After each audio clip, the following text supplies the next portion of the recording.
Section ബിയിൽ നിന്ന് integer type ആയിട്ട് വന്നിരിക്കുന്ന ഒരു ചോദ്യം നമ്മൾ കാണാൻ പോവുകയാണ്. Number of complexes which show optical isomerism among the following. Optical isomerism കാണിക്കണമെങ്കിൽ കോർഡിനേഷൻ കോമ്പൗണ്ടിൽ നിന്നുള്ള ചോദ്യമാണ്. കോർഡിനേഷൻ കോമ്പൗണ്ട്സിൽ ഒപ്റ്റിക്കൽ ഐസോമറിസം കാണിക്കണമെങ്കിൽ നമ്മൾ ശ്രദ്ധിക്കേണ്ടുന്ന പ്രധാനപ്പെട്ട കാര്യം there should be no plane of symmetry. Symmetry പാടില്ല. ഒന്നാമത് തന്നിരിക്കുന്നത് സിസ് CrOx ട്വൈസ് Cl2 ആണ്. അപ്പൊ എനിക്കറിയാം ഓക്സലേറ്റ് ബൈഡൻഡേറ്റ് ലിഗാൻഡ് ആണ്. സോ ഇതൊരു ഒക്ടാഹെഡ്രൽ കോമ്പൗണ്ട് ആണ് നമുക്ക് തരിക. 2 ഓക്സലേറ്റ് എന്ന് പറഞ്ഞാൽ 4 ബോണ്ട്, 2 ക്ലോറിൻ 2 ബോണ്ട്, ടോട്ടൽ 6 ബോണ്ടുകളുണ്ട്. അപ്പൊ അതിന്റെ സിസ് നമ്മൾ വരക്കണം. സിസ് എന്ന് പറഞ്ഞാൽ ഓക്സലേറ്റുകൾ അടുത്തടുത്ത് വന്നു. ഓക്കെ, പിന്നെയുള്ളത് Cl ആണ്. ഇവിടെ പ്ലെയിൻ ഓഫ് സിമട്രി ഇല്ല. പ്ലെയിൻ ഓഫ് സിമട്രി ഇല്ലാത്തത് കൊണ്ട് തന്നെ ഇത് ഒപ്റ്റിക്കലി ആക്റ്റീവ് ആണ്. ഇത് ഒപ്റ്റിക്കലി ആക്റ്റീവ് ആണെന്നുള്ളത് നമുക്ക് മനസ്സിലായി. ഒപ്റ്റിക്കൽ ഐസോമറിസം ആരൊക്കെ കാണിക്കുന്നു എന്നുള്ളതാണ് ചോദ്യം. So this it will show optical isomerism. It is optically active because there is no plane of symmetry. അത് കറക്റ്റായി.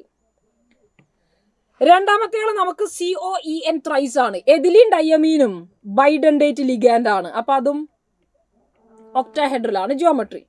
അതെങ്ങനെ കാണിക്കാം? EN ethylene diamine ethylene diamine. ഒരു തരത്തിൽ കട്ട് ചെയ്താലും നമുക്കിത് 2 ഹാഫാക്കി മാറ്റാൻ കഴിയില്ല. There is no plane of symmetry. ഇവിടെയും പ്ലെയിൻ ഓഫ് സിമട്രി ഇല്ല. അതുകൊണ്ട് ഇതും ഒപ്റ്റിക്കലി ആക്റ്റീവ് ആണ്. രണ്ടാമത്തെ ആളും ഒപ്റ്റിക്കലി ആക്റ്റീവ് ആണ്. മൂന്നാമത്തെ ആളെ നോക്കാം. സിസ്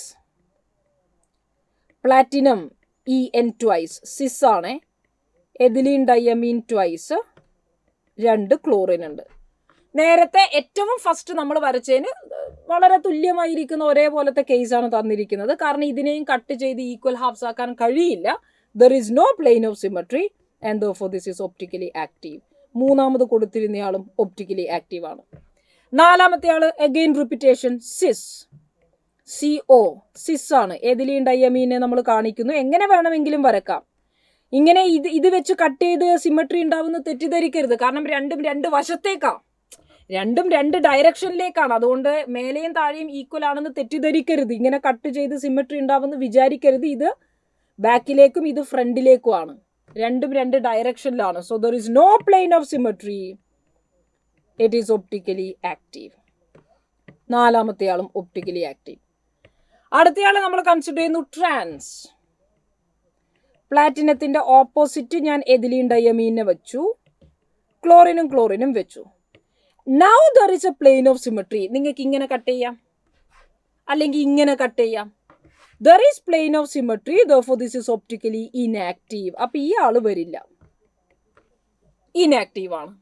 അടുത്തയാളും ട്രാൻസ് ക്രോമിയം ഓക്സലേറ്റ്. അപ്പൊ ഓക്സലേറ്റ് ഓപ്പോസിറ്റ് സൈഡിൽ വന്നു, 2 ക്ലോറിൻ. നേരത്തെ അതിന് സിമിലർ ആണ്. ഇത് നമുക്ക് കട്ട് ചെയ്ത് ഈക്വൽ ഹാഫ്സ് ആക്കാം. പ്ലെയിൻ ഓഫ് സിമട്രി ഉണ്ട്, അതുകൊണ്ട് അത് ഇനാക്റ്റീവ് ആണ്. ഈ ആളും വരില്ല.